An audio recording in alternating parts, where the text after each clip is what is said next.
പ്രിയപ്പെട്ട സഹോദരങ്ങളെ സലാം.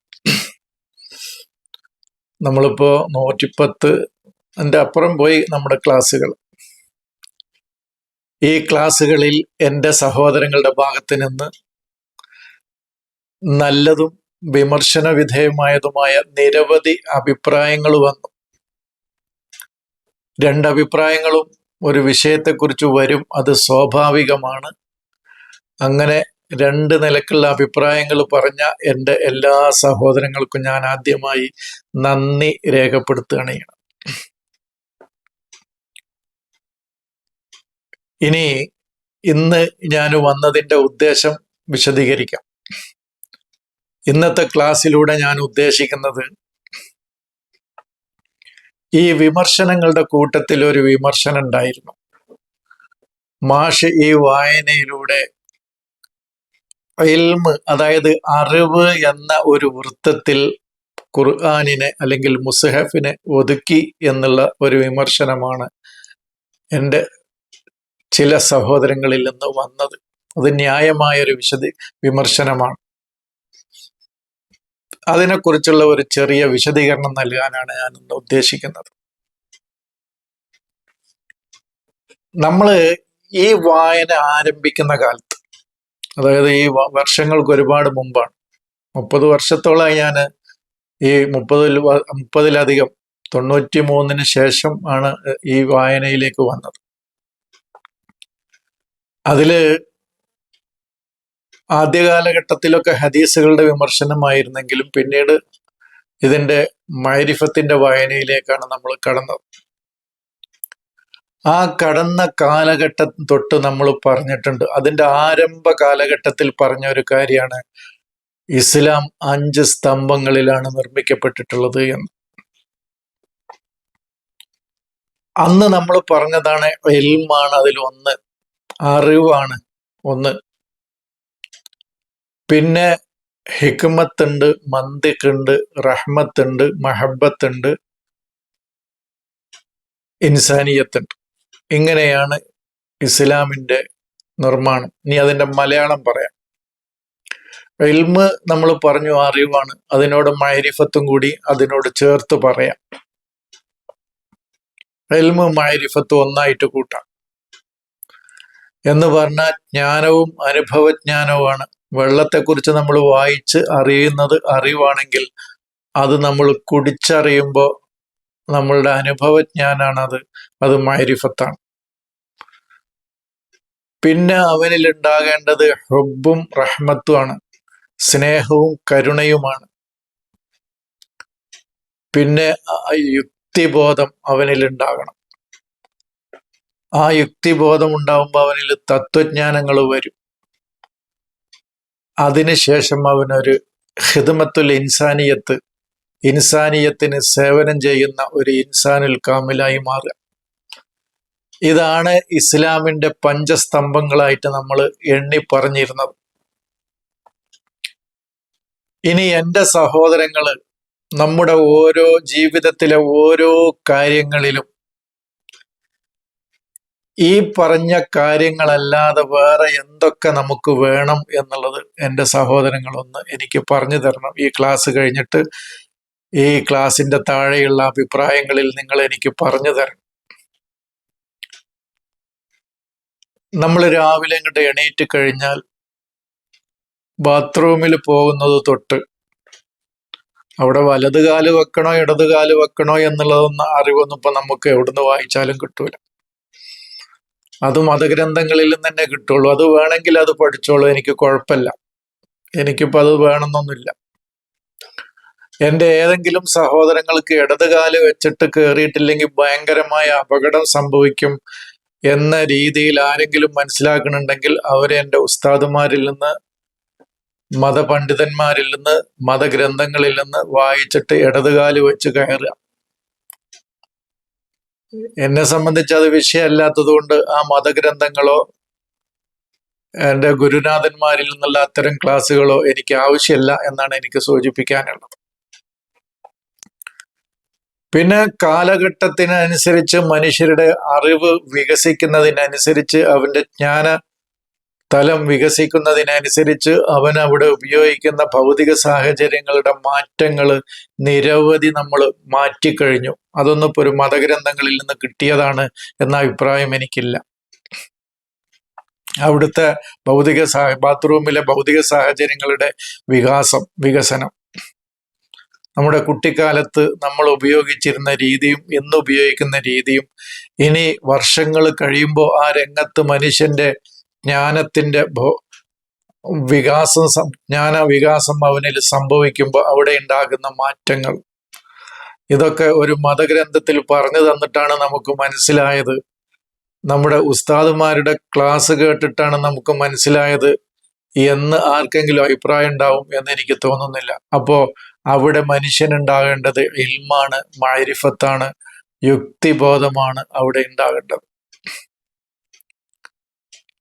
അതുപോലെ തന്നെ പിന്നീട് നമ്മൾ കുളിക്കുക അല്ലെങ്കിൽ പല്ല് തേക്കുക, അവിടെ ഉപയോഗിക്കേണ്ട കാലികമായി അവന്റെ ജ്ഞാനം വർദ്ധിക്കുമ്പോൾ, അവന്റെ അറിവ് വർദ്ധിക്കുമ്പോൾ, അവന് യുക്തിബോധം അവനിൽ പ്രവർത്തിക്കുമ്പോൾ, അവന് അതിനനുസരിച്ച് അവന്റെ പല്ലിനും ശരീരത്തിനും തകരാറ് സംഭവിക്കാത്ത ഓരോന്നവൻ കണ്ടുപിടിച്ച് അവനെ ഉപയോഗിക്കാൻ തുടങ്ങുകയാണ് ചെയ്യുന്നത്. അതൊക്കെ മതഗ്രന്ഥങ്ങളിൽ പറഞ്ഞിട്ടാണെന്ന് എനിക്ക് അഭിപ്രായമില്ല. അപ്പം മനുഷ്യനിൽ എന്താണ് ബേസിക് ആയിട്ട് വേണ്ടത് എന്നുള്ളതാണ് നമ്മൾ പഠിപ്പിക്കുന്നത്. അവന് അറിവ് വേണം, മഅരിഫത്ത്, ഹിക്മത്ത്, മന്തിക്ക്, ഹിക്മത്ത്, ഹുബ്ബ്, റഹ്മത്ത്, ഇൻസാനിയത്ത്, ഇങ്ങനെ ഇതാണ് ഒരു മനുഷ്യനിൽ വേണ്ടത് എന്നുള്ളതാണ് ഞാൻ മനസ്സിലാക്കുന്നത്. ഇതുണ്ടാവുമ്പോൾ അവന്റെ എല്ലാ പ്രശ്നങ്ങൾക്കും പരിഹാരമാവും. ഇപ്പോൾ നമ്മൾ ഒരു ഡ്രസ് കോഡാണ്, പിന്നീട് കുളിച്ച് വൃത്തിയായ പിന്നെ നമ്മൾ ഡ്രസ്സ് അണിയാ ചെയ്യാം. അവിടെ നമ്മൾ നമ്മുടെ കുട്ടിക്കാലത്ത് ഉപയോഗിച്ചിരുന്ന ഡ്രസ്സ് അല്ലെങ്കിൽ ഒരു കാലഘട്ടത്തിൽ ഇലകളും മറ്റുമൊക്കെ എടുത്ത് മനുഷ്യൻ മറിച്ചിരുന്ന ആ അവസ്ഥയിൽ നിന്നും മാറി അവൻ ആ രംഗത്ത് അവന്റെ വൈജ്ഞാനിക മേഖല വികസിച്ചപ്പോൾ ആ രംഗത്ത് ഒരുപാട് മാറ്റങ്ങൾ ഉണ്ടായി. ആ മാറ്റങ്ങൾക്കനുസരിച്ച് അത് അവന്റെ ഡ്രസ്സിന്റെ രീതികൾ മാറി. ഇനി അതിഷ്ണമുള്ള ഒരു രാജ്യത്ത് ധരിക്കേണ്ട വസ്ത്രങ്ങളല്ല ഒരു അതിശൈത്യമുള്ള ഭയങ്കരമായ തണുപ്പുള്ള പ്രദേശങ്ങളിൽ മനുഷ്യന് അണിയേണ്ടത് എന്നുള്ളത് അവന്റെ ജ്ഞാനബോധ വികാസം സംഭവിക്കുമ്പോൾ അവനിൽ മനസ്സിലാക്കിയെടുക്കാൻ കഴിയും. നമ്മൾ ഈ പറയുന്ന കാര്യങ്ങളല്ലേ വികസിപ്പിക്കേണ്ടത് എന്നുള്ളതാണ് എൻ്റെ സഹോദരങ്ങളോട് എനിക്ക് സൂചിപ്പിക്കാനുള്ളത്. ഞാൻ പറഞ്ഞല്ലോ, ആദ്യത്തെ 5 കാര്യങ്ങൾ പറഞ്ഞല്ലോ, അതല്ലേ ഒരു മനുഷ്യനിൽ വികസിപ്പിച്ചെടുക്കേണ്ടത്. ഇപ്പൊ അതിശൈത്യമുള്ള പ്രദേശത്ത് നമ്മൾ ധരിക്കുന്ന വസ്ത്രങ്ങളാണോ കഠിനമായ ചൂടുള്ള പ്രദേശങ്ങളിൽ നമ്മൾ ധരിക്കുക? അങ്ങനെ ധരിച്ചാൽ എങ്ങനെ ഉണ്ടാവും നമ്മളൊന്ന് ചിന്തിക്കുക. അപ്പോ അതൊക്കെ പ്രദേശത്തിനനുസരിച്ച്, കാലാവസ്ഥക്കനുസരിച്ച്, അവന്റെ വൈജ്ഞാനിക രംഗത്തുള്ള അവന്റെ വികാസത്തിനനുസരിച്ച് അത് പരിഷ്കരിച്ചുകൊണ്ടേയിരിക്കും. മാറ്റത്തിന് വിധേയമാണത്. ഇങ്ങനെ ഓരോ കാര്യങ്ങളും, ബാക്കിയുള്ള കാര്യങ്ങൾ എൻ്റെ സഹോദരങ്ങൾ ചിന്തിച്ചാൽ മതി. എന്താണ് മാഷ് ഇത്തരം കാര്യങ്ങളിൽ മാത്രം ഇതിനെ ഒതുക്കിയിരിക്കുന്നത് എന്ന് ഖുർആൻ അതും അല്ലാതെ പിന്നെ എന്താണ് മുസ്ഹഫ് പറയേണ്ടത് എന്നുള്ളത് എൻ്റെ സഹോദരങ്ങൾ എനിക്കൊന്ന് പറഞ്ഞു തരണം. പിന്നെ നമ്മൾ പുറത്തേക്കിറങ്ങി ഒരു വാഹനം എടുത്തിട്ടാണ് അവിടെ എങ്ങനെ ഡ്രൈവ് ചെയ്യണം എന്നുള്ളത് ഏത് പുസ്തകത്തിൽ നിന്നാണ് നമുക്ക് കിട്ടുക? നിങ്ങൾ പറയും. അത് നമ്മൾ വായിച്ചറിയണം ആദ്യം. അതിന്റെ ലേണിങ് കഴിയും, പിന്നെ അതിന്റെ പ്രാക്ടിക്കൽ കഴിയും. അതാണ് ഇൽമും മഅരിഫത്തും. അതന്നെയല്ലേ? ലേണിംഗ് ആണ് ആദ്യം. അതോടെ ഒരുപാട് നിയമങ്ങൾ എന്തൊക്കെ പാലിക്കണം എന്നുള്ളത് വായിച്ചു പഠിക്കലാണ്. പിന്നെ അതിനെ പ്രാക്ടീസ് ചെയ്യണം. അനുഭവത്തിലൂടെ നമ്മൾ പഠിക്കുകയാണ് ചെയ്യുന്നത്. പിന്നീട് അത് പെട്ടെന്ന് നമ്മൾ ചില രംഗങ്ങളിൽ നമ്മുടെ യുക്തി ഉപയോഗിക്കേണ്ടി വരും. ഓടിച്ചുകൊണ്ടിരിക്കുമ്പോൾ പെട്ടെന്ന് എതിർദിശയിൽ നിന്ന് ഒരു അപകടം വരുമ്പോൾ നമ്മളെ യുക്തിബോധത്തോടു കൂടി അവിടെ കൈകാര്യം ചെയ്തെങ്കിലേ ചില അപകടങ്ങളിൽ നിന്ന് നമുക്ക് രക്ഷപ്പെടാൻ കഴിയുള്ളൂ. ഇതൊക്കെ അല്ലാതെ പിന്നെ ആ മേഖലയിൽ പിന്നെ എന്താണ് നമ്മൾ പാലിക്കേണ്ടത് എന്നുള്ള എൻ്റെ സഹോദരങ്ങൾ പറഞ്ഞു തന്നാൽ മതി എനിക്ക്. പിന്നെ അവിടെ അവനിൽ ഹുബ്ബും റഹ്മത്തും കൂടി മറ്റുള്ള സഹജീവികളോടും മറ്റ് ഉള്ള ആളുകളോടുള്ള ഹുബും റഹ്മത്തും ഇൻസാനിയത്തും കൂടി അവനിൽ ഉണ്ടാവുമ്പോ അവന്റെ ആ രംഗത്ത്, ആ ഡ്രൈവിംഗ് രംഗത്ത് അവന് സൂക്ഷ്മതയോടുകൂടിയാണ് അവന് പ്രവർത്തിക്കാം. മറ്റുള്ളവർക്ക് തന്നെ കൊണ്ട്, തന്റെ വാഹനം കൊണ്ട് ഒരു ഉപദ്രവവും വരരുത് എന്ന ആ ഹുബും റഹ്മത്തും ഇൻസാനിയത്തും അവനിൽ പ്രവർത്തിക്കുമ്പോ അതും കൂടിയാകും. ഇതൊക്കെയല്ലാതെ നമുക്ക്, എൻ്റെ സഹോദരങ്ങൾ, എനിക്ക് പറഞ്ഞു തരണം പിന്നെ എന്തൊക്കെ വേണം എന്നുള്ളത്. ഇങ്ങനെ ഈ മേഖലയിലൊക്കെ അങ്ങനെ തന്നെ. ഇപ്പൊ ഞാനൊക്കെ എൻ്റെ ഒരു അധ്യാപന മേഖലയിലായിരുന്നു 31 വർഷത്തോളം, 30-ലധികം വർഷം. അപ്പോൾ അവിടെ ഞാൻ പാലിക്കേണ്ട കാര്യങ്ങൾ എന്തൊക്കെ എനിക്ക് മതഗ്രന്ഥങ്ങളിൽ നിന്ന് കിട്ടിയിട്ടുണ്ട്. അവിടുത്തെ ഭൗതിക സാഹചര്യങ്ങൾ, ഇപ്പൊ നമ്മളൊക്കെ പഠിക്കുന്ന കാലത്തെ ഭൗതിക സാഹചര്യങ്ങളാണോ ഇന്ന് ക്ലാസ് മുറികളിലുള്ളത്? എത്രയെത്ര മാറ്റങ്ങൾ! അന്നത്തെ ബെഞ്ചും ഡെസ്ക് തന്നെ അല്ല ഇപ്പോ. അത് ആ ബെഞ്ചും ഡെസ്കിന്റെ ഒക്കെ രൂപം തന്നെ മാറി. ഈ ഭൗതിക സാഹചര്യങ്ങൾ, മനുഷ്യന്റെ ജ്ഞാന ബോധ വികാസം സംഭവിക്കുമ്പോൾ അവനുണ്ടായ മാറ്റങ്ങളും അവന് ഭൗതികമായ സൗകര്യങ്ങൾ വർദ്ധിക്കുകയും ചെയ്തപ്പോൾ അത് മാറ്റി കുട്ടികൾക്ക് ഓരോരുത്തർക്കും ഓരോ രീതിയിൽ പ്രത്യേകം എഴുതാനുള്ള, കൈ വെക്കാനുള്ള, പുസ്തകങ്ങൾ വെച്ച് എഴുതാനുള്ള രീതിയിൽ പുതിയ പുതിയ സംവിധാനങ്ങൾ. അന്ന് നമ്മുടെ കുട്ടിക്കാലത്ത് ഏറി കവിഞ്ഞ ഒരു ചോക്ക് മാത്രമാണ് അധ്യാപകന്റെ കയ്യിൽ, ഒരു വടി ഉണ്ടാവും. ഇന്നത് മാറി. ഒരുപാട് ആധുനിക ഉപകരണങ്ങളുമായിട്ടാണ് അധ്യാപകർ ക്ലാസ്സിലേക്ക് ഇന്ന് വരുന്നത്, നമ്മൾ കാണുന്നത്. അവിടെ എന്താണ്? ഇതൊക്കെ അവനില് ഉണ്ടായ മാറ്റല്ലേ? അവന്റെ വൈജ്ഞാനിക രംഗത്തുണ്ടായ മാറ്റല്ലേ ഇതൊക്കെ? ഇന്നൊക്കെ ഇപ്പോൾ ഒരു സ്ക്രീനുമായിട്ട് ചിലപ്പോൾ വരും, സിനിമ കാണിക്കുന്നത് പോലെ. പിന്നെ ആധുനിക ഉപകരണങ്ങൾ, ആദ്യ കാലഘട്ടത്തിലൊക്കെ ടേപ്പ് റെക്കോർഡ് കൊണ്ടുവന്ന് കുട്ടികൾക്ക് പാട്ട് കേൾപ്പിക്കുന്ന രീതിയായിരുന്നു. പിന്നെ അവിടുന്ന് ഇപ്പം മാറി, ഇപ്പൊ നേരിട്ട് കാണുന്ന രീതിയിലേക്കാക്കി മാറ്റി. അങ്ങനെ രംഗത്ത് വിപ്ലവകരമായ മാറ്റങ്ങള് ലോകത്ത് സംഭവിച്ചുകൊണ്ടിരിക്കുന്നു. ഇതൊക്കെ അവന്റെ വൈജ്ഞാനിക, ഇതൊക്കെ ഒരു മതഗ്രന്ഥങ്ങളിൽ നിന്ന് പഠിച്ചിട്ടാണോ നമ്മൾ ഇതൊക്കെ?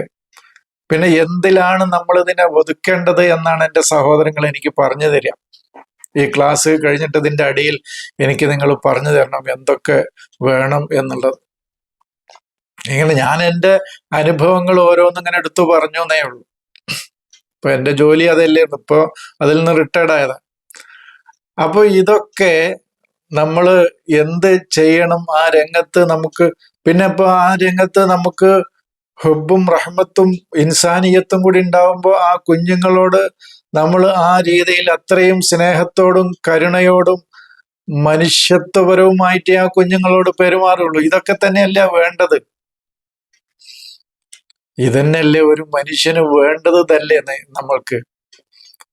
അപ്പൊ ഇതാണ് എനിക്ക് ഇങ്ങനെ ഓരോ കാര്യങ്ങൾ, ഇനി ഓരോ കാര്യങ്ങൾ എടുത്തു പറയുന്നില്ല, കാരണം എന്നെക്കാളൊക്കെ എത്രയോ ഉയർന്ന ചിന്താഗതിയുള്ള, ചിന്തിക്കാൻ കഴിവുള്ള ആളുകളാണ് ഈ ക്ലാസ്സുകൾ കേട്ടുകൊണ്ടിരിക്കുന്നതെന്ന് എനിക്ക് ബോധ്യമുണ്ട്.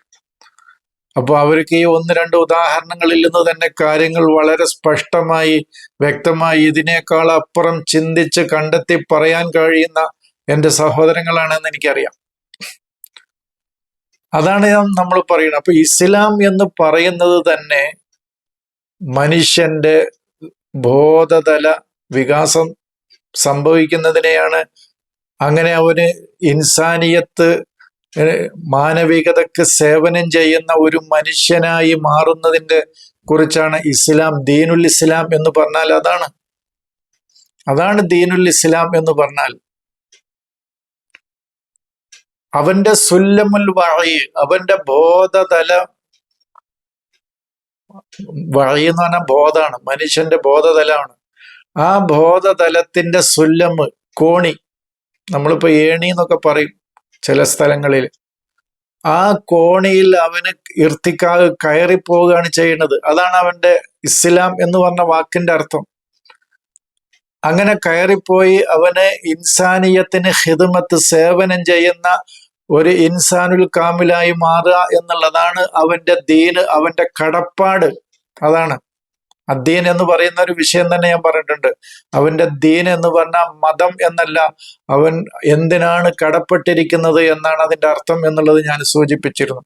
അപ്പൊ ദീനുൽ ഇസ്ലാം എന്ന വാക്കിന്റെ അർത്ഥം അതാണ്.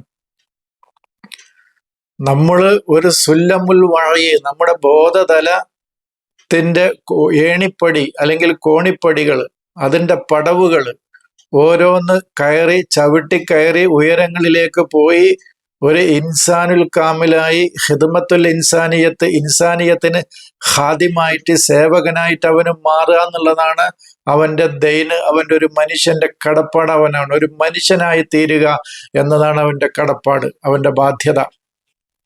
അതാണ് അവന്റെ ദൈന്, അതാണ് അവന്റെ ദീന്, അതിനാണ് അവന് കടപ്പെട്ടിരിക്കുന്നത് എന്നാണ് നമ്മൾ പറഞ്ഞത്. അതാണ് ഇസ്ലാം എന്ന് പറയുന്നത്. അതാണ് പിന്നെ നമ്മൾ പഠിച്ചത്, കുട്ടിക്കാലത്ത് പഠിച്ചത്, അപ്പൊ ഇസ്ലാമിന്റെ 5 സ്തംഭങ്ങളിൽ ഒന്ന് ലാ ഇലാഹ ഇല്ലല്ലാഹ് മുഹമ്മദുർ റസൂലുള്ള എന്നുള്ളതാണെന്ന് നമ്മൾ പഠിച്ചു.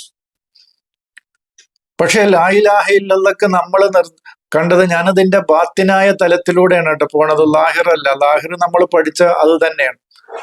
ലാഹിരിയാക്കളും ബാത്തിനിയാക്കളും തമ്മിലുള്ള ഒരു തല്ലിലേക്കല്ല ഞാൻ കൊണ്ടുപോകുന്നത്. ഒരു കാലഘട്ടം, നമ്മളുടെ പൂർവ്വകാലഘട്ടം അങ്ങനെ കഴിഞ്ഞു പോയിട്ടുണ്ട്. ലാഹിരിയാക്കളും ബാത്തിനിയാക്കളും തമ്മിലുള്ള അടി, നമ്മളതിനെ സമന്വയിപ്പിച്ചുകൊണ്ടാണ് പോകുന്നത്. രണ്ടിനെയും ഒരുമിപ്പിച്ചു കൊണ്ടുപോകുന്ന ഒരു രീതിയാണ് നമ്മൾ സ്വീകരിക്കുന്നത്. 2 തലവും. കാരണം അള്ളാഹു ലാഹിറുമാണ്, ബാത്തിനുമാണ്, അവലുമാണ്, ആഹിറുമാണ്, ബാഹ്യവുമാണ്, ആന്തരികവുമാണ് എന്ന് അള്ളാഹു ഹുവല്ലാഹുറു വൽ ബാത്തിനു എന്ന് ഖുർആൻ പറഞ്ഞതാണ്. അവന് ആന്തരികമായ ജ്ഞാനവും ബാഹ്യമായ ജ്ഞാനവുമാണ് അള്ളാഹു എന്ന് പറയുന്നത്. അപ്പൊ രണ്ടിനെയും സമന്വയിപ്പിക്കുന്ന ഒരു രീതിയിലാണ് ഞാൻ പോകുന്നത്. പക്ഷെ ഇന്ന് ഞാൻ പറയുന്നത് അതിന്റെ ബാത്തിനിയായ തലമാണ്. അതിന്റെ ലാഹിറായ തലം എന്ന് പറയുന്നത് നമുക്കറിയാം. കേവലം ലാ ഇലാഹ ഇല്ലല്ലാഹ് എന്ന് പറയുമ്പോ എല്ലാ ആരാധനകളും അള്ളാഹുവിന് കൊടുക്കുക എന്നുള്ളതാണ്. അതുവരെ വിഗ്രഹങ്ങൾക്ക്, ദൈവിക ദേവന്മാർക്ക്, മറ്റു സൃഷ്ടികൾക്ക് ഒക്കെ നൽകിയിരുന്ന ആരാധനകള്, പ്രാർത്ഥനകള്, തീർത്ഥാടനങ്ങള്, ബലികള് ഒക്കെ ഇനി മുതൽ നിങ്ങൾ അള്ളാഹുവിന് കൊടുക്കുക എന്നുള്ളതാണ് അതിന്റെ ലാഹിറായ തലം നമ്മൾ മനസ്സിലാക്കിയത്. പക്ഷെ അതിന്റെ ബാത്തിനായ തലം എന്ന് പറയുന്നത് അത് ഒന്നും കൂടി ഉയർന്നു പോകുന്നതാണ്. അതിന്റെ ബാത്തിനായ തലം എന്ന് പറഞ്ഞാൽ പ്രപഞ്ചത്തിന് ചില നിയമവ്യവസ്ഥകളുണ്ട്, പ്രാപഞ്ചികമായി ചില നിയമവ്യവസ്ഥകളുണ്ട്. ആ പ്രാപഞ്ചിക നിയമവ്യവസ്ഥകളോട് നമ്മൾ താതാത്മ്യപ്പെട്ടുകൊണ്ട് നമ്മുടെ ജീവിതത്തിലെ ഓരോ പ്രശ്നങ്ങളെയും എങ്ങനെ ഈ പ്രാപഞ്ചിക വ്യവസ്ഥകൾക്കനുസരിച്ച് നമ്മുടെ ജീവിതത്തിന്റെ ഉമൂറുകളെ, പ്രശ്നങ്ങളെ എങ്ങനെ പ്ലാൻ ചെയ്യണമെന്നും പദ്ധതി തയ്യാറാക്കണമെന്നും എങ്ങനെ നിയന്ത്രിക്കണമെന്നുമുള്ള അറിവിലേക്ക് മനുഷ്യൻ എത്തിച്ചേരുകയും അതിനനുസരിച്ച് തൻ്റെ ജീവിതത്തെയും നിയന്ത്രിക്കുകയും അതിനെ പദ്ധതി രൂപീകരിക്കുകയും ചെയ്യുക എന്നുള്ളതാണ് അതിൻ്റെ ബാത്തിനായ തലം. അതാണ് ലാ ഇലാഹ ഇല്ലല്ലാഹയുടെ ആന്തരികമായ തലം. അതാണ് ലാഹിർ. ഇപ്പം നമ്മൾ നേരത്തെ പറഞ്ഞുപോയി. നേരത്തെ പറഞ്ഞത് പോയത് എന്താണ്?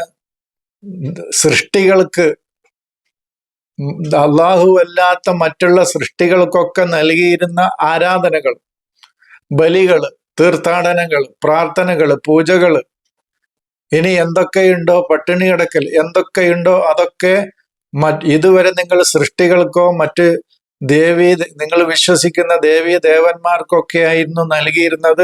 അത് ഇനി മുതൽ നിങ്ങൾ ഇതൊക്കെ ഇനി അള്ളാഹ്ക്ക് കൊടുത്താൽ മതി എന്നുള്ളതാണ് അതിൻ്റെ ലാഹിറായ തലം നമ്മൾ മനസ്സിലാക്കിയിരുന്നത്. അതിൻ്റെ ബാത്തിനായ തലമാണ് നമ്മൾ പറഞ്ഞത് സുനനുല്ലാഹി അല്ലെങ്കിൽ ഖവാനീനുല്ലാഹി.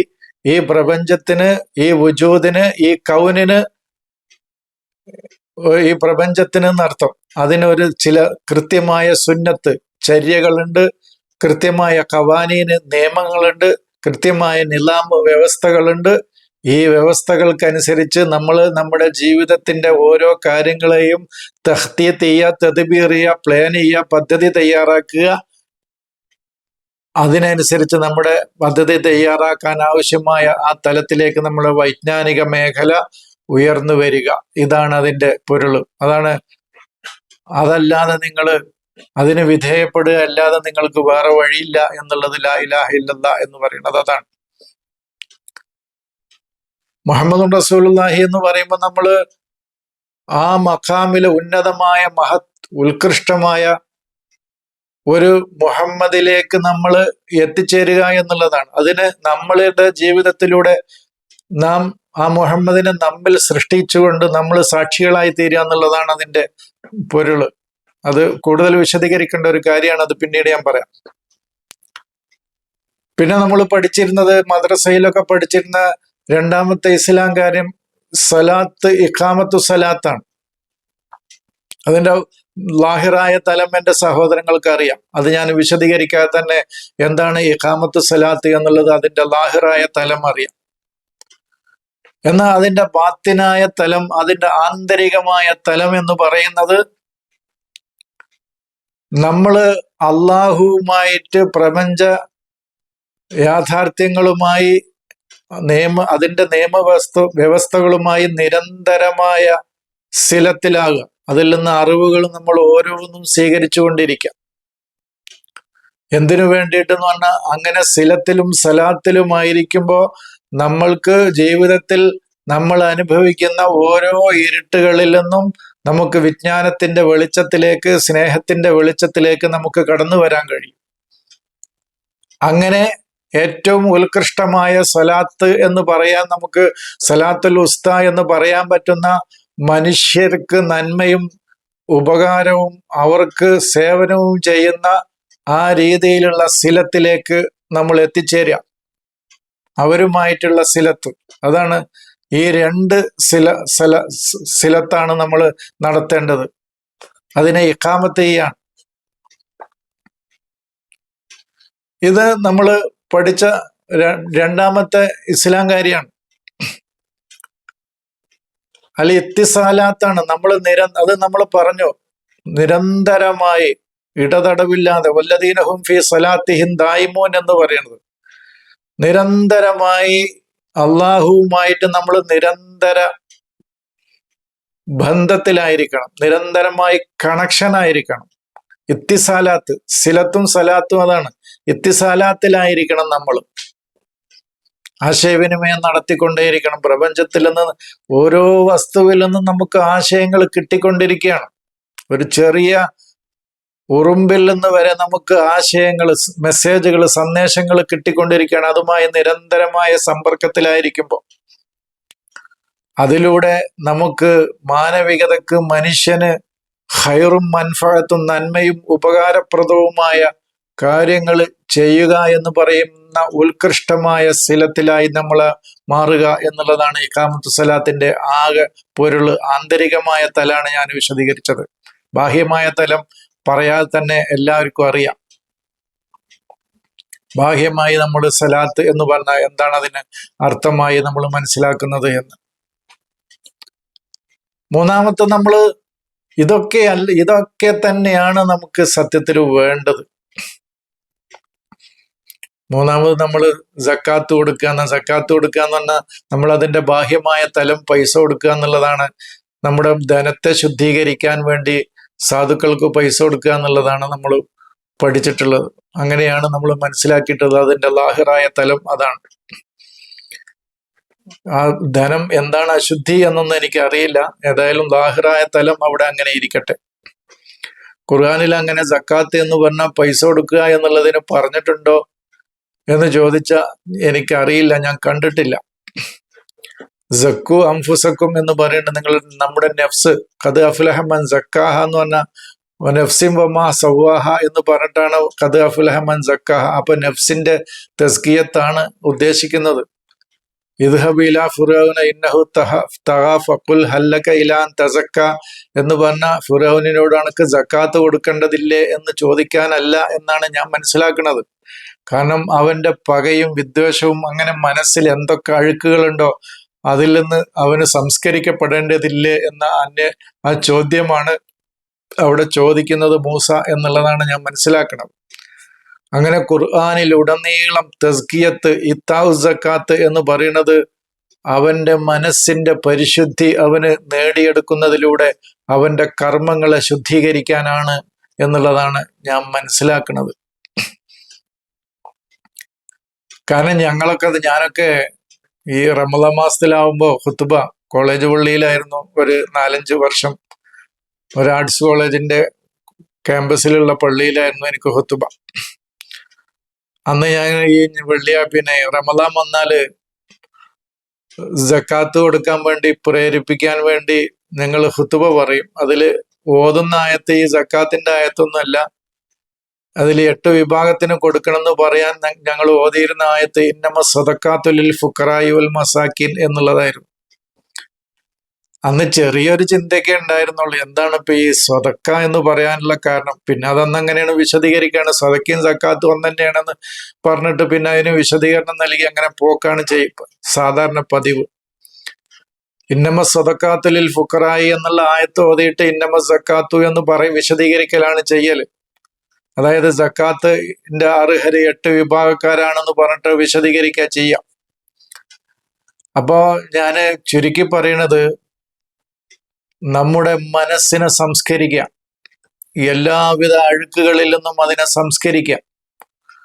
അതിനെ സംസ്കരിക്കുമ്പോ ആ സംസ്കരിക്കുന്നതിലൂടെ നമ്മുടെ കർമ്മങ്ങളും ശുദ്ധീകരിക്കപ്പെടും. നമ്മൾ മുമ്പ് സൂചിപ്പിച്ചതാണ്, എവിടെയാണ് ആദ്യം സംസ്കരിക്കപ്പെടേണ്ടത് ഒരു മനുഷ്യന്റെ കർമ്മം സംസ്കരിക്കപ്പെടാൻ എന്നുള്ളത് നമ്മൾ പറഞ്ഞതാണ്.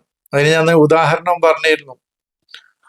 ഒരു വൃക്ഷത്തിന്റെ ചുവട്ടിലാണ് നമ്മൾ വെള്ളവും വളവും നൽകേണ്ടത്. അപ്പോൾ ആ വൃക്ഷം നമുക്ക് ആവശ്യമായ ഫലങ്ങൾ നൽകിക്കൊണ്ടിരിക്കും. എന്നതുപോലെ ഒരു മനുഷ്യന്റെ മനസ്സിനെയാണ് സംസ്കരിക്കപ്പെടേണ്ടത്. അവന്റെ ചിന്തയെയാണ് സംസ്കരിക്കപ്പെടേണ്ടത്, അവന്റെ ബുദ്ധിയെയാണ് സംസ്കരിക്കപ്പെടേണ്ടത്. അവിടെയുള്ള തെറ്റായ അറിവുകൾ അവിടെ സംസ്കരിക്കപ്പെടുക അവന്റെ ബുദ്ധിയിൽ. അവന്റെ മനസ്സിൽ നെഗറ്റീവായ ചിന്തകളുണ്ട് ഒരുപാട്, വെറുപ്പ്, വിദ്വേഷം, അസൂയ, പക, ഞാനെന്ന ഭാവം, ഇങ്ങനെ നിരവധി കാര്യങ്ങളുണ്ട്. അതിൽ നിന്നൊക്കെ അവന് തസ്കിയത്ത് നേടുക എന്നുള്ളത് പറഞ്ഞാൽ അവന് ഉൾക്കാഴ്ചയെ നേടുക എന്നുള്ളതാണ്. അങ്ങനെ നേടി സംസ്കരിക്കപ്പെടുമ്പോൾ അവന്റെ പ്രവർത്തനങ്ങൾ സ്വാഭാവികമായും സംസ്കരിക്കപ്പെടും. അങ്ങനെ അവന് മനുഷ്യരോടും മറ്റ് ജീവജാലങ്ങളോടും സ്നേഹവും ദയവുമുള്ളവനായി മാറും. ഇതാണ് ഈ താവ് സക്കാത്ത് എന്ന് പറയുന്നത്. അതിലേക്ക് വരൽ അതാണെന്നാണ് ഞാൻ മനസ്സിലാക്കുന്നത്. ഇനി അതിന്റെ ലാഹിർ തള്ളി എന്നൊന്നും പറയണ്ട, ലാഹിർ അവിടെ നിന്നോട്ടെ. കുറച്ചാളുകൾക്ക് പൈസ കിട്ടണമൊക്കെ നല്ലത് തന്നെയാണ്. പിന്നെ സൗമ് റമദാൻ നമുക്കറിയാം. റമദാൻ എന്ന് പറയുന്ന ഒരു മാസമായിട്ട് കാണുകയും അതില് വ്രതം അനുഷ്ഠിക്കുകയും പട്ടിണി എടുക്കുകയും ചെയ്യുക എന്നുള്ളത് അതിന്റെ ബാഹ്യമായ തലം, ലാഹിർ. അതിന്റെ ആന്തരിക തലമാണ് ഞാൻ സൂചന മാത്രമേ പറയുള്ളൂ. വിശദമായ വിശദീകരണങ്ങൾ പിന്നെ വരുള്ളൂ. അതായത് നമ്മള് സിയാമ് നടത്തുകയാണ്. സൗമ് മറിയമിനാണ്, സിയാമ് ആണ് നമുക്കുള്ളത്. മറിയമിന്റെ തലത്തിലേക്ക് ഉയരുമ്പോ പിന്നെ സൗമാണ്. ഇന്നി നദർത്തുൽ റഹ്മാനി, റഹ്മാനിയത്തിലേക്ക് എത്തുന്ന ആ തലം ഉമ്മാണ്, ഉമ്മുൽ കിതാബാണ്, മറിയമാണ് നമ്മുടെയൊക്കെ. അവിടേക്ക് എത്തുമ്പോഴാണ് റഹ്മാനിയത്തിലേക്ക് എത്തുന്നത്. അതാണ് ഇന്നി നദർത്തുൽ റഹ്മാനി സൗമൻ. പക്ഷെ നമ്മൾ പഠിക്കുന്ന കാലത്ത് സൗമു റമദാൻ എന്നാ പറയാ, സൗമു റമദാൻ എന്നാണ്. റമദാനിലുള്ളത് സിയാമാണ്. കുത്തിബ അലൈക്കുമു സിയാമു എന്നാണ് പറയുന്നത്. മൂസയുടെ തലാണത്. ആ തലം എന്നൊക്കെ പറയുമ്പോൾ ചില ആളുകൾക്ക് പെട്ടെന്ന് തന്നെ മനസ്സിലാക്കാൻ കഴിയില്ല. അത് പോട്ടെ, ഇപ്പൊ തൽക്കാലം അങ്ങനെ പോട്ടെ. അപ്പൊ സിയാമ് നമ്മൾ നടത്തേണ്ടത്, നമ്മള് ഉൾക്കൊണ്ട സൈറുകളുണ്ട്, വ്യാജങ്ങളുണ്ട്, കെതിബുകളുണ്ട്, അക്കാദീബുകളുണ്ട്. നമ്മളകപ്പെട്ട വ്യാജങ്ങള്, പിഴവുകള്, തെറ്റായ അറിവുകള്, അത് ബുദ്ധിയിലെ. ഇനി മനസ്സിൽ ഞാൻ പറഞ്ഞു, അനാനിയത്ത്, നമ്മുടെ അനാനിയത്തിൽ നിന്നാണ് സിയാം ഒന്ന് വേണ്ടത്. കുറുഹ്, ആളുകളോടുള്ള വെറുപ്പിൽ നിന്ന് നമ്മൾ സിയാമ് നടത്തണം. ആന്തരികമായ തലാണ് ഞാൻ പറയുന്നത്. നമ്മളകപ്പെട്ട ജഹിലുണ്ട്, ഹിക്കതുണ്ട്, അദാവത്തുണ്ട്, ശത്രുതയുണ്ട്. ജഹില് എന്ന് പറഞ്ഞാൽ അജ്ഞതയാണ്. മനുഷ്യ അറബിയാണ് കൂടുതലും പറയണെന്ന് പറഞ്ഞിട്ട് ബേജാറാകണ്ട. ജഹില് എന്ന് പറഞ്ഞാൽ അജ്ഞതയാണ്, ഹിക്കത് എന്ന് പറഞ്ഞാൽ പകയാണ്. ഇതിൽ നിന്നൊക്കെയാണ് നമ്മൾ സിയാമ് നടത്തേണ്ടത്. അതിന്റെ ആന്തരികമായ തലാണ് നമ്മൾ. പിന്നെ അവിടെ എഴുത്തിക്കാഫ് പറയേണ്ടത്, നമ്മൾ ഇൽമിലും അഖലാനിയത്ത് കാര്യങ്ങളെക്കുറിച്ച് ചിന്തിക്കുകയും അറിവ് നേടുകയും യുക്തിഭദ്രമായി യുക്തിബോധത്തോടുകൂടി കാര്യങ്ങളെ സമീപിക്കുകയും ചെയ്യുക എന്ന ആ കാര്യത്തിലാണ് നാം നിരന്തരമായിട്ട് എഴുത്തിക്കാഫ് ഇരിക്കേണ്ടത്. അത് ആന്തരികമായ തലാണ് ഞാൻ വിശദീകരിക്കുന്നത് കേട്ടോ. ഇസ്ലാം കാര്യത്തിന്റെ ആന്തരികമായ തലാണ് നമ്മൾ വിശദീകരിക്കുന്നത്. അതിന്റെ ആ തലം. മറ്റൊരു തലം പിന്നെ അടുത്തത് ഹജ്ജാണ്. ഹജ്ജ് എന്ന് പറയുന്നത് അവന് ഹുജജുകളിലൂടെ, വ്യക്തമായ തെളിവുകളിലൂടെ, അറിവിന്റെ ആളുകളുമായിട്ട് നമ്മൾ ഹജ്ജ് നടത്തുകയാണ് ചെയ്യണത്. വിജ്ഞാനത്തിന്റെ ഉയർന്ന തലത്തിലെത്തിയ ആളുകളുമായി നമ്മൾ മുഹാജത്ത് നടത്തുകയാണ്. തെളിവുകൾ ഓരോന്നും അന്വേഷിക്കുകയാണ്. അപ്പൊ അവരിൽ നിന്ന് നമ്മൾ തെളിവുകൾ നമ്മൾ അന്വേഷിക്കുമ്പോഴാണ് പരസ്പരം ഓരോരുത്തരുടെയും അനുഭവങ്ങൾ പരസ്പരം കൈമാറുകയാണ് ചെയ്യുന്നത്, വൈജ്ഞാനിക രംഗത്തുള്ളത്. അങ്ങനെ നമ്മൾ ഇൻസാനിയത്തിലേക്ക് നമ്മൾ ഉയരുകയാണ് ചെയ്യുന്നത് ഈ സംവാദങ്ങളിലൂടെ, ഹുജജുകള്. അല്ലാതെ അവിടെ ശത്രുതാപരമായ സമീപനമല്ല വേണ്ടത്. ഇപ്പൊ ഞാൻ നേടിയ അറിവുകൾ ഞാൻ പങ്കുവെക്കുക, വേറൊരാൾ നേടിയ അറിവുകൾ അവര് പങ്കുവെക്കുക. ഓരോരുത്തരും അവരവരുടെ ഹുജജുകള്, അവരുടെ ഓരോരുത്തരുടെയും പിന്നെ ഖുബറാത്ത് പിന്നെ ഉണ്ടാവും, തെജരിബാത്തുകൾ ഉണ്ടാവും. അവരുടെ ആ രംഗത്ത്, വൈജ്ഞാനിക രംഗത്ത് അവരുടെ എക്സ്പീരിയൻസ്, അവർ നേടിയ പ്രാവീണ്യം, അവർ നേടിയ പരിചയ സമ്പത്ത് വൈജ്ഞാനിക രംഗത്ത്, ആ ഹുജജുകൾ ഓരോന്നും നമ്മള് അവരുമായിട്ട് ആ തെളിവുകൾ ഓരോന്നും പങ്കുവെക്കുമ്പോഴാണ് നമ്മൾ വിജ്ഞാനത്തിന്റെ പൂർണ്ണതയിലേക്ക് എത്തുകയും ഇൻസാനിയത്തിലേക്ക് നമ്മൾ ഉയർന്നു പോവുകയും ചെയ്യുക. അതാണ് ഹജ്ജ്. ഹുജജ് എന്ന് പറഞ്ഞാൽ തന്നെ അറിയാം. അലം തറയിലല്ലതി ഹജ്ജ ഇബ്രാഹിമ എന്ന് പറയണ്ടല്ലോ. ഇബ്രാഹിമിനോട് ഹജ്ജ് ചെയ്തവൻ എന്നുള്ളതെന്ന് പറഞ്ഞാൽ ഇബ്രാഹിമിന്റെ അടുത്തേക്ക് ഹജ്ജിന് വരിക എന്നുള്ള അർത്ഥത്തിനല്ല. മുഹാജത്ത് നടത്തുകയാണ്. ഹുജ്ജുകൾ, അവനവന്റെ ഹുജ്ജത്തുകൾ, തെളിവുകൾ. അത് ശത്രുതാപരമായിട്ടല്ല. ഇപ്പൊ ഞാൻ പറഞ്ഞല്ലോ, എൻ്റെ സഹോദരങ്ങളോട് പറഞ്ഞല്ലോ, ഓരോരുത്തരും അവരവര് നേടിയ ഒരുപാട് എക്സ്പീരിയൻസുകളുണ്ട് വൈജ്ഞാനിക രംഗത്ത്. ആ മേഖലയിൽ അവരുമായിട്ട് നമ്മൾ സംവദിക്കുമ്പോഴാണ് നമ്മൾ അറിവ് എത്രമാത്രം പരിമിതമാണ് എന്ന് നമുക്കറിയുള്ളൂ. എൻ്റെ ഈ വായനയുടെ തുടക്കം അങ്ങനെയാണ്. അദാബുൽ ഖബറിലും ഒക്കെ ഞാൻ വിശ്വസിച്ച് പോയിരുന്ന ഒരു കാലഘട്ടത്തിൽ ഖുർആനിന്റെ ആഴങ്ങളിലേക്ക് മനസ്സിലാക്കിയ ഒരു പണ്ഡിതനുമായി ആദ്യം ഒരു മുഹാജത്ത് നടത്തേണ്ട ആദ്യ ഗുരു എൻ്റെ അതാണ്. ഒരു 30-32 വർഷം മുമ്പാണത്. മുഹാജത്ത് നടത്തുകയാണ് ആദ്യമായിട്ട്. അപ്പോ നമ്മുടെ അറിവ് എത്ര പരിമിതമാണ്, എത്ര ചുരുങ്ങിയതാണ് എന്നുള്ള തിരിച്ചറിവ് അന്നാണ് എൻ്റെ കണ്ണു തുറന്നത്. അന്ന് മുതൽ തുടങ്ങിയതാണ് ഈ ഖുർആനിലുള്ള എൻ്റെ പഠനം. അതാണ് ഒരു 91-92 കാലഘട്ടങ്ങളിലാണ് ആ മുഹാജത്ത് ഒരു ജ്ഞാനിയുമായി ഞാൻ നടത്തിയ അന്നത്തെ ആദ്യ ഗുരു അതാണ്. അപ്പൊ അതാണ് നമ്മൾ മുഹാജത്ത് നടത്തുമ്പോഴാണ് ഓരോരുത്തരുമായി ആശയമായ വൈജ്ഞാനിക രംഗത്തുള്ള അഹ്ലുൽ ഉലൂമുമായിട്ട്, അറിവുള്ള ആളുകളുമായിട്ട് നമ്മൾ സംവദിക്കുമ്പോഴാണ് നമ്മൾ അറിവ് എത്രമാത്രം ചെറിയതാണ്, പരിമിതമാണ്, നമ്മുടെ അറിവ് എത്രയുള്ളൂ എന്നുള്ളത് നമുക്ക് തിരിച്ചറിയുകയും ആ രംഗത്ത് നമ്മൾ അതിൻ്റെ ശരിയായ ജ്ഞാനത്തിന്റെ പൂർണ്ണതയിലേക്ക് നമുക്ക് എത്തിച്ചേരാനും കഴിയുള്ളൂ.